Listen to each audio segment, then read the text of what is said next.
검찰 수사를 통해서 모든 의혹이 밝혀지기를 희망합니다.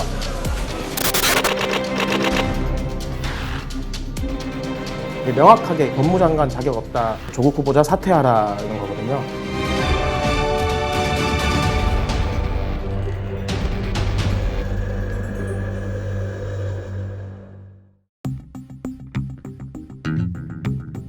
고려대는 지난주 금요일 저녁 6시에 있었고 처음에 모였을 때 한 400~500명 정도가 모여 있었고요. 많은 시민들도 그 학생들의 집회를 지켜봤고 서울대도 제가 한 8시 반부터인데 8시쯤 갔을 때 없었어요, 사람이. 그래서 이게 좀 흐지부지 되나 싶었는데 8시 반 되니까 한 400명에서 주최 측으로는 한 500명 정도 왔었다라고 얘기를 하더라고요. 서울대학교 같은 경우는 이제 명확하게 구호 자체가 법무장관 자격 없다, 조국 후보자 사퇴하라는 거거든요. 학생들이 든 플래카드 같은 걸 봤을 때 조로남불이라는 얘기가 있었어요. 우리가 흔히 얘기하는 내로남불이라고, 내가 하면 로맨스, 남이 하면 불륜이라는 얘기인데, 사회적인 비판을 많이 하고 항상 이제 공정, 정의를 주로 외치던, 대학생들이 주로 존경하는 교수 중 한 명이었던 분인데, 모두가 용이 될 수 없다, 그럴 필요도 없고 우리 좋은 대천을 만들어 보자, 우리가 모두 이제 공정하고 그런 정의로운 사회를 만들어가자라는 SNS 글을 올렸던 조국 교수가 자기 딸에게는 이제 일반 대학생들이 접근하기 힘든 수시 전형을 이용한다든지 장학금 제도를 성적 장학금보다는 가정 형편이 불우한 학생들에게 장학금이 돌아가는 게 공정하다라는 발언을 했던 분인데, 이제 자기 자녀분께서 유급을 당하는 시절에도 장학금을 받은 부분에 대해서 어떤 해명도 하지 않았다는 부분들이 학생들에게는 이제 조국 후보자에 대한 실망감, 허탈, 그리고 이제 공정한 사회를 꿈꾸던 학생들 입장에서는 이제 분노, 우리와 같은 경쟁 선상에 있지 않았다는 그런 분노가 가장 많이 이제 나왔던 것 같습니다. 일단은 지금 촛불 집회가 서울대, 고대가 있었는데 이게 처음부터 논란이 좀 있었어요. 고대 같은 경우는 주최하던 친구가 알고 보니 한국당 당원 부대변인 자격을 지명받은 친구였다. 한국당, 바른정당, 일명 이제 보수 정당의 지지를 받거나 그런 쪽을 지원한 학생들이 이제 주최를 한다라는 이제 의혹 제기나 루머가 돌기도 했었고요. 고려대 같은 경우나 이제 서울대 같은 경우가 사람들 출입을 막을 수 있는 장소는 아니잖아요. 공공장소이기 때문에. 그래서 일반 시민들도 왔었고, 흔히 말하는 이제 좀 보수 색채가 강한 태극기 집회 사람들도 일부 있었어요. 태극기를 흔드시는 분들도 있었고요. 특히 이제 그 가로세로 연구소라고 이제 강용석 변호사랑 이제 김세희 전 MBC 기자가 고려대에서도 방송을 하셨고 서울대에서도 방송을 하셨어요. 학생들도 조국 후보자의 이제 그런 비판하는 목소리를 내고 있다라는 방송을 하면서 이제 약간 이 집회 자체가 보수 성향의 유튜버나 이런 분들한테는 또 이용되는 면도 있었어요. 몇몇 분이 와서 발언권을 달라 하시는 분도 있었고, 주변에서 이제 방송을 하면서 이제 학생들이 발언을 하면은 나이 좀 있으신 분들이 옆에서 막 욕을 한다든지, 그러면 이제 학생들 같은 경우는 이제 하지 말아 달라, 정치적인 구호가 나오면은 이제 바로 조치를 취해서 이제 집회에서 이제 내보내도록 하겠다라는 이제 그런 안내 문구도 했었어요. 서울대 같은 경우는 학생증이나 졸업증을 가지고 온 사람만 이제 집회 인원으로서 참여할 수 있게 하겠다. 정치적인 색채가 아니라 같은 학생으로서, 그리고 졸업생 동문으로서 이제 조 후보자 사퇴를 촉구하는 그 의미를 담겠다라는 걸로 정확하게 이제 좀 나누기 위해서 하고 있죠. 단순히 이제 조국 후보자를 겨냥했다는 이유로 숫골이다, 이제 그 발언을 넘어서 반듯한 아버지 밑에서 자랐다면은 저런 집회에 섰겠느냐라는 이제 YTN 앵커의 이제 SNS 글이 사실 문제가 된 거잖아요. YTN 앵커가 지적했던 그 집회 현장은 이제 자유한국당이 주최했던 집회는 맞아요. 그리고 올라왔던 연사도 자유한국당 당원 소속으로 밝혀지기도 했고요. 그렇지만 이제 한국당 당원이라서가 중요한 게 아니라 지적했던 부분들은 충분히 의혹 제기나 이런 부분들 할 수 있는 부분들이기도 했고요. 보수 정당이라고 해도 올바른 말을 하지 않는다, 정의롭지 않다라는 식으로 저희가 이분법으로 나누면 안 되는 거라고 저는 생각을 하는데, 그래서 이제 본인도 결국 하루 만에 사과를 했거든요. 자기가 청년들의 마음을 이해한다고 생각했지만 결국 자기도 이제 기득권의 논리에 갇혀서 그런 이제 학생들을 양분해서 보는 그런 게 있었다. 그래서 사과한다라는 얘기를 했어요. 조 후보자가 정의롭지 못하다, 그런 부분들을 학생들은 지적하기보다 조 후보자가 제기된 의혹들에 대해서 해명하지 않는 것, 그리고 기득권이 우리에게 얘기했던 공정성과 정의가 다른 부분들에 있어서 지금 명확하게 얘기하고 있는 것 같거든요. 지금 일어나고 있는 학생들의 움직임도 그런 부분들이 확실히 강하게 좀 자리 잡고 있는 것 같아요.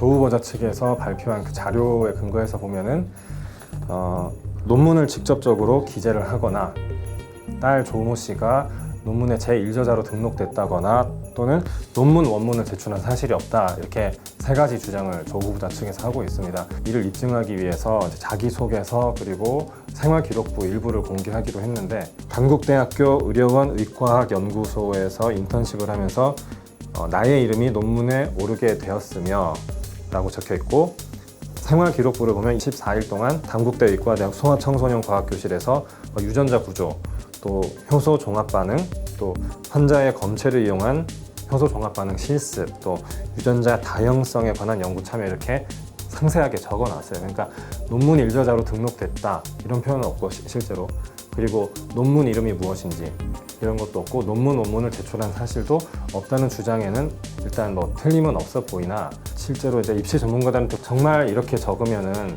이 논문에 참여한 사실이 반영이 되지 않느냐라고 물어보니까 그럴 가능성은 매우 적다는 게 입시 전문가들의 설명입니다. 왜냐하면 당시에 조모 씨는 이제 외국어 고등학교에서 문과생이었고 이공계 대학 전형에 지원을 해야 되는 상황이기 때문에 내가 문과적 영역보다는 이과적 영역도 충분히 소화할 수 있다, 이런 걸 충분히 어필을 해야 되는 상황이고, 교수들 입장에서도 상당히 독특한 이런 이력에 대해서 그 논문을 이제 제출하지 않았다고 하더라도 어떻게 참여를 하게 됐으며 여기서 어떤 역할을 했고 그 결과물이 어땠느냐, 이런 것들은 만약에 제가 면접관이라도 물어볼 수 있을 것 같고, 그래서 고려대 측에도 한번 크로스 체크를 해봤거든요. 교수들이 뽑아야 되는 학생이라면 자기소개서, 서류, 그리고 생활기록부에 적혀 있는 것들 한 번은 좀 검증을 해야 되지 않느냐, 그런 절차를 통상적으로 걸치지 않느냐라고 물었을 때는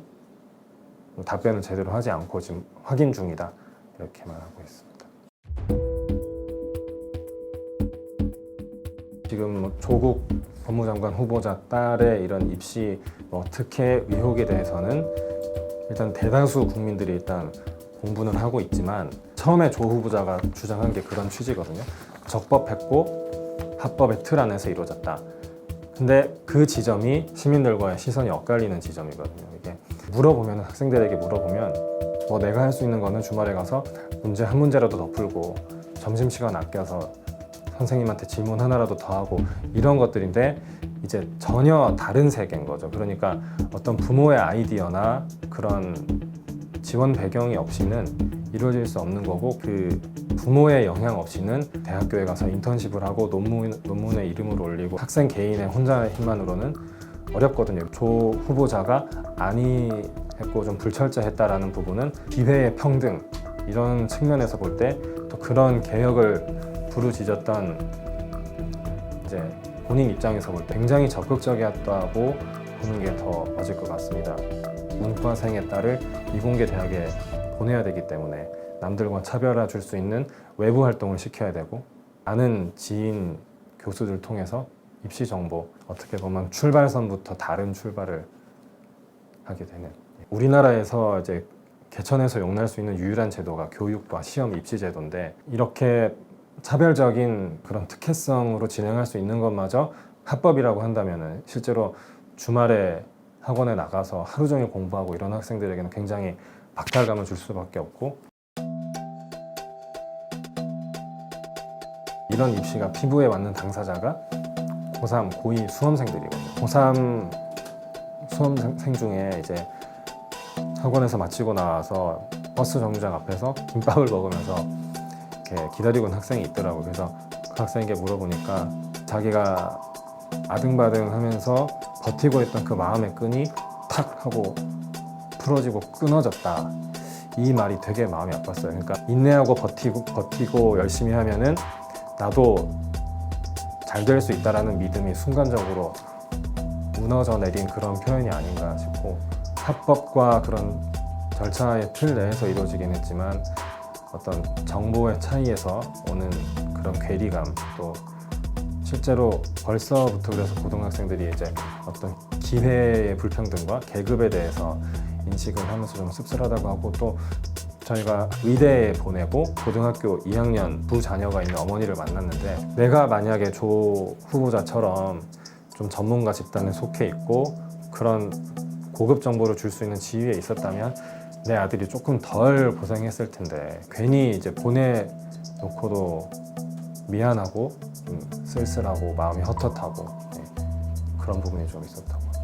이번 사태가 열심히 하고 있는 수험생들에게 상대적인 박탈감을 안겨준 게 가장 좀 큰 문제라고 생각을 합니다. 그래서 교육부도 지금 어떤 미성년자가 논문에 이름을 올린 공저자에 대해서 좀 다시 한번 보건복지부도 그렇고 정부 부처에서 한번 조사를 한다고 하니까 이번 기회를 토대로 좀 기회의 균등 면에서 좀 더 나아지는 정책이 좀 있기를 기대해 봅니다.